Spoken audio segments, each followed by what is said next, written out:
Deputetja e vetëvendosjes Adriana Matoshi ka reaguar pasi ish komandanti Rustem Mustafa ka thënë se si ka mundësi që ndërsa paga minimale rritet, veteranët e UÇK-s vazhdojnë të mbeten të përjashtuar nga kjo e drejtë.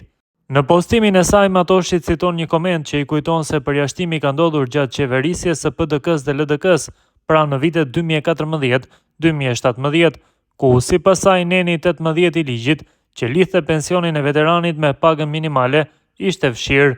Sipas komentuesit, ndryshimi ishte bërë pas një paralajmërimi nga FMN-ja që kishte kërcënuar me falimentim të shtetit nëse nuk korrigjohej situata.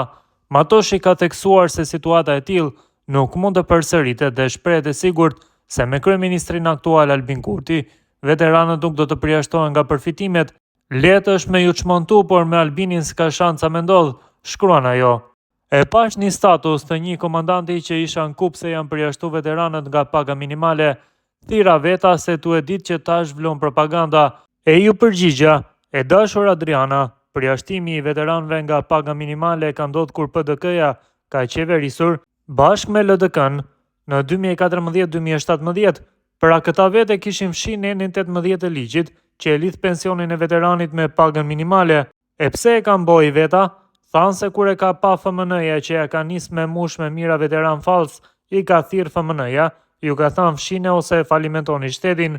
Leto me ju çmontu se si ta shoh që o keq, e di që s'ka shanca me ndodh me Albinin. Vazhdoj me lëvizjen 116 me kryeministrin ton si numër 1 e me mu që aty me 43-shin, shkruan Matoshi.